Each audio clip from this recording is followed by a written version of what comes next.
Hey everyone, welcome to Wednesday Night Live. As you can see, I'm not at Shane Plint Outdoors headquarters in Virginia. I'm coming to you live from Colorado Springs, Colorado. Doing a little travel this week, but I thought for sure we'd still get in this live. We can get an update for the tournament. Hey, Big Bake Posse, thanks for coming in. Some fish came in for you this week, or a fish anyway. If anybody wants to jump in, please do not hesitate. Hit click on that link and I'll bring you up. Bass Hunter, how are you, my friend? Thanks for stopping by. Two great smallmouth fishermen right there. And they are on the board. So, hey, Gary, thanks for stopping in, buddy. Chris Bogley from Pennsylvania, thanks for stopping in. Slaying the smallmouth as well. We'll get some updates in here in just a few minutes. We'll let people start to come in before I throw up the spreadsheet. I have to say, I lived out here in Colorado Springs when I was in the military for a few years, and man, it's nice, but there's no bass fishing. Bass fishing sucks in Colorado. The mountains are beautiful. You know, the climate's great. Even you think the winter here, it's actually nice in winter. I mean, it gets snow and it gets a little bit cold, but it warms up. I think Colorado Springs gets 300 sunny days a year, if I'm not mistaken, something like that.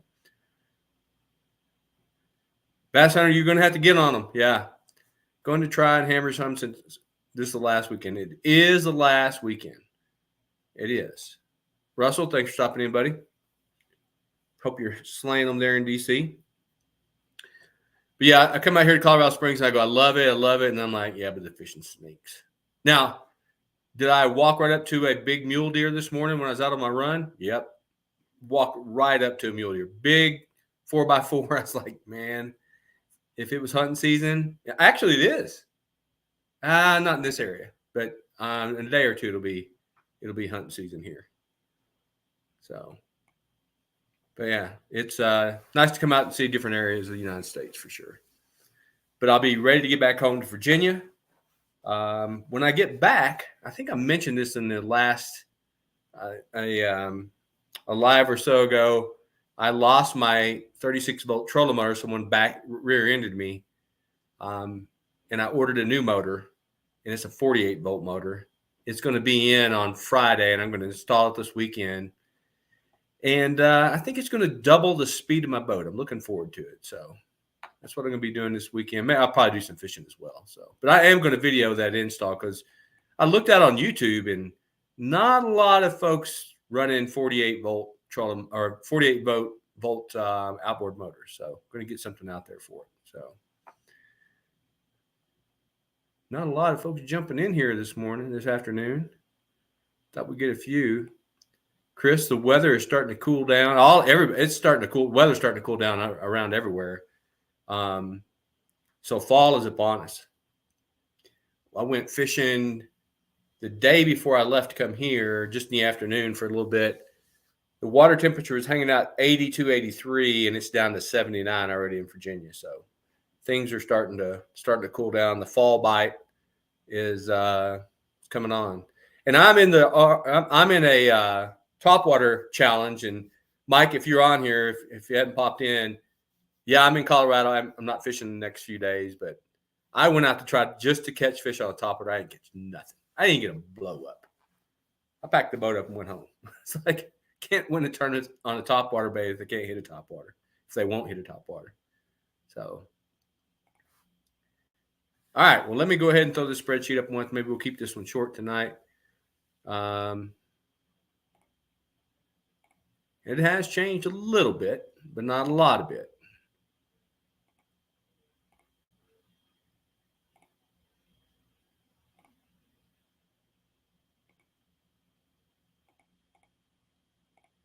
Bam. There we go.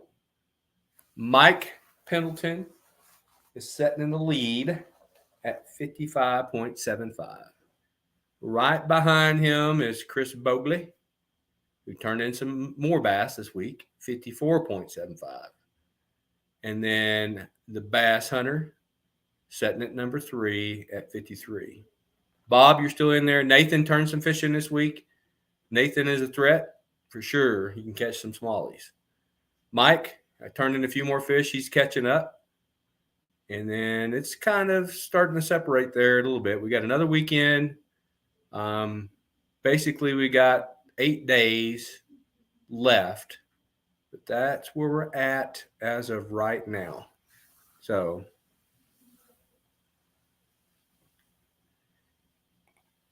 hey, John Bandy, thanks for stopping in. I just do turn in some fish today. Nice ones. Fall fishing should pick up soon, James and Paulton. It was 75 degrees on Saturday. Yeah, it's going to turn up quick. One thing I love about fall fishing, yes, Bass Hunter, it is very close. You knew it was going to be close. It's going to go down the wire. The one thing I love about fall bass fishing, you can throw everything in the tackle box in the fall because they're deep still, they're shallow, they're mid-depth, they'll get suspended sometimes. I mean, you can get on the fish any way you want in the fall when the good fall bite is on. When they move back in the back of those pockets, man, it's all on. Yes, Chris, a lot of nice smallies on that board. And you've put some Delaware River smallies on there for sure. So it's going to come down to the wire. I think this weekend, whoever gets on a hammer or two, going to probably pull it out. That's what it looks like for sure. And Chris, I don't know. Do you fish through the fall and into the winter? I think you kind of slow it down wintertime up that way. But I mean, I fish year round. Matter of fact, someone asked on another social media site, how do you keep warm on a boat in the winter? Layers. That is the key, layers. Yes, Russell, it is.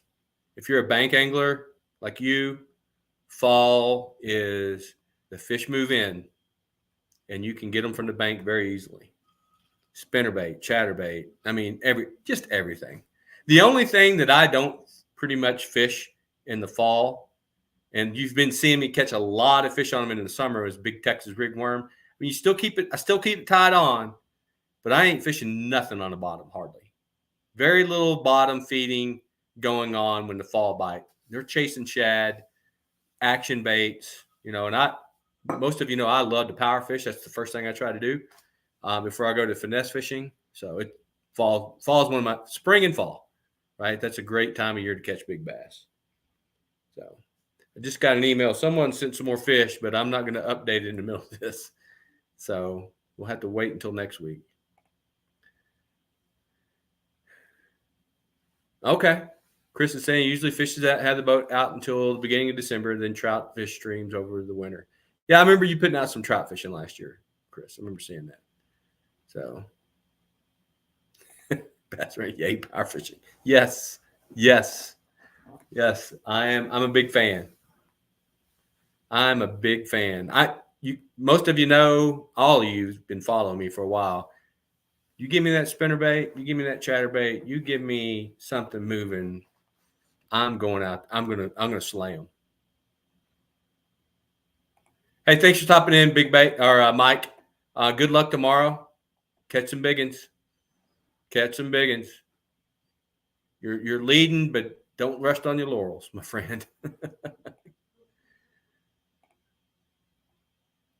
All right, I'll show out. Let me throw out the spreadsheet one more time. We'll make this one short tonight. Not a lot of folks in here. I was hoping a few more would pop in, but that's okay. So let's throw out that spreadsheet for the folks that just came in.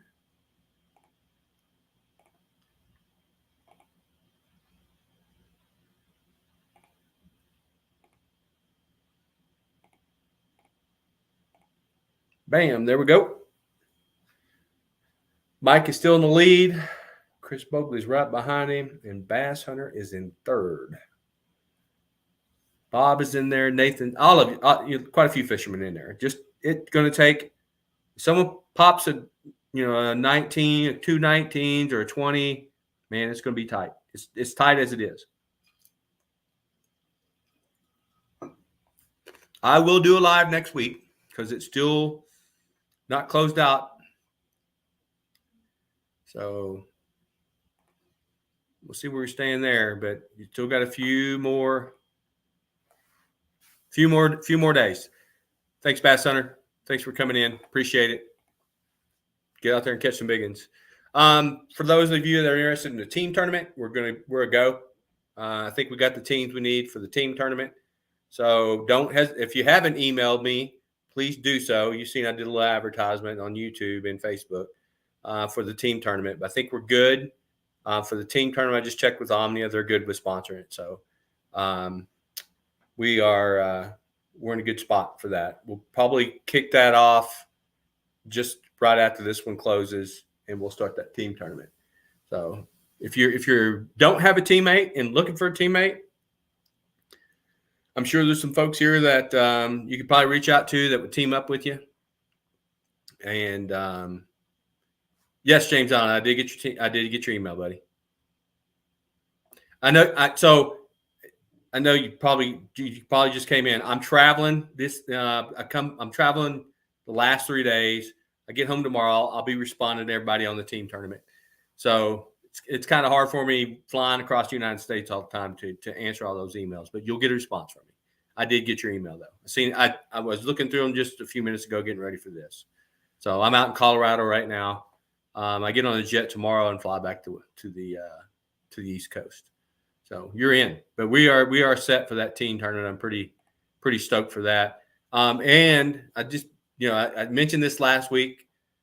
I do feel like after hey, Kenneth, thanks for stopping in, buddy. I hadn't seen no fish, Kenneth. You're in the Smalley tournament. Where are they at? You've won 2 tournaments in a row. I'm just teasing with you. You know that. Anyways, as mentioned last week, I'm working on expanding the tournament payouts with Omnia. I think we're good. I think we're going to expand. Looks like I don't want to spoil anything. I don't want to get in front of the sponsor there, but so far all of our conversations in a good spot. So actually giving a little bit more for first and second and third, and then going to a 4th and 5th place prize in our tournaments. We're large enough. So if we got enough anglers to support it. So, and by the way, you guys, I know you see that discount code down there, and I personally, I buy as much as I can from Omnia because we do have that discount code, but they support us. So if you find something there at Omnia, now not everything works. You can't get rods. Some of the rods and some of the reels aren't 15% off, but 99.9% of all the tackle is. So use it if you can, please, because they support us real well, and looks like they're going to pump us up a little bit more next year. Hey, Chris, thanks for stopping in. Bob, you got to upgrade some. I'll throw this spreadsheet up one more time since you just came in. We got a few more viewers coming in. Kenneth, you need batteries? Man, go over to Lifetime, buy you some batteries. How many do you need? Hey, Brian, striking out on smallies is not a huge embarrassing failure. I have skunked 500 times in my life, man. It's all about getting out there and going after it. Going after it. So, Kenneth, really, if you're looking for batteries, go over to Lifetime, get a 100 amp hour. You need 3 batteries. You can get 3 100 amp hour batteries, $600, $650 with shipping. Actually, I think shipping's free. Might even be, I think, over $500 shipping's free. So probably $600, $625-ish. You can get 300 100 amp hour batteries from Lifetime, and you can use that. Use my code to get 8% off. I know it says 6, it's 8 actually in the things below. Be good seeing you, Brian. Thanks for stopping in. I know it's this time of year, it's kind of that transition season for bass. Sometimes you catch them, sometimes you don't. So, but it won't be but a few more weeks, and especially up there where you are, Brian, fishing's got to start turning on pretty quick because the water is definitely probably cooling down. Let me throw the spreadsheet up again.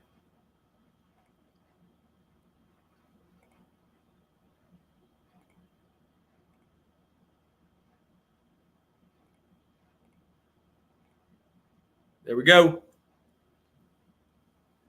That's where we're at right now. Brian, you got one in here. You got a 17-incher. That's nothing to sneeze at. So this is still, I mean, anyone can win this one. Don't give up. Get out there and fish this weekend. You got till the 19th. Get out there and go after them. Let's see.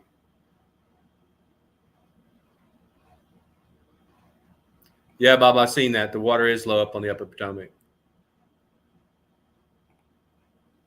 Yeah, Tim, get out there. I've seen you and John got out there. You got one nice one. That was a good fish that John got to turn in. All right, I hear you, brother. Dollars are tight for everybody these days. Totally get it, especially if you had a truck repair on top of it. You got to have the truck to pull the boat. I mean, it's kind of, chicken and the egg situation there. Yeah, I hear you, Brian. I'm sorry I didn't respond to you. I was traveling when I got those texts. But if it works, it works. Rods are the tough ones there at Omnia. Everything else, all the fishing tackle works pretty good. So, not much grass up in the upper. That's interesting. How many are in this tournament this year? Let me look. It's more than last year. I have 106 people in this tournament. Bass Hunter, 106 people signed up.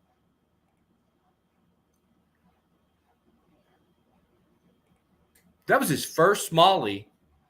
It was a good, that's a nice fish. What was it? 17.25. Go back up top of the short feet. No, 18.25. That's a great smallie to start off with. That's a good 18.25 is a pretty nice smallie. Any smallmouth are so fun to catch. I mean, we just don't have as many opportunities to catch them across the United States as we do largemouth. But I think if they were as abundant as largemouth, people would probably prefer catching smallmouth over largemouth. It's just, man, they fight so much harder. Yeah, 18-incher. It's nice bass for sure. Hey, Brian, if you get out there, you do, you don't. The beauty about our tournaments is, hey, it's free, right? And you guys see every year, every tournament, with the exception of this last tournament, we had a lot of participation in the 5 bass draw. It wasn't quite 50%, but pretty close. Life happens, right? I mean, Ken's like, and I understand, Ken, money's tight. You can't get out as much. Work happens. You got things with kids or grandkids or whatever. You can't always get out there, right? And that's one of the reasons that I want to continue to participate and throw these tournaments out there is, sign up. If you don't hurt my feelings, you don't turn into fish. Costs me nothing but an email. And it costs you nothing at all. So if you get out there, great. Turn them in if you get them. If not, and you don't, or if you get out there, you don't catch them. It's you don't lose. You don't have an entry fee, right? You lose nothing, and you got out to go fishing. That's what's so great about these tournaments, in my opinion. Of course, I'm a little biased because I run them, but yeah, Finger Lakes are full of them there. Yeah, Kenneth, you got really good smallmouth fishing up there. New York's a great area. I mean, Brian, you got some of the greatest smallmouth fishing up there. Up in your area there in Michigan. It's just awesome. We got some good spots in Virginia. I guess the Shenandoah is probably one of the most popular places, which is only about 20 miles from my house. The real close to my house, I have the Rappahannock. And Rappahannock's 7 miles from my house. I just don't get out there that much. RW say, once caught a smallmouth in the Tidal Basin, it was about 1.5. Thought I hooked a 3-pound log. Yeah, they fight so much harder, so much more aggressive fish to catch. So, all right, folks, I think we're going to cut it here. Cut a little short, give you some time back. Appreciate everybody. We will do a live next Wednesday night. I was supposed to be in Pennsylvania, but I canceled that. So I will be back in Virginia for the next Wednesday night live. Thanks for sticking around. For all you anglers trying to get some, Smallmouth, good luck this weekend. You got until the 19th to get those fish in, and get out there and get after them, folks. We'll talk to everyone soon. Thanks for coming in.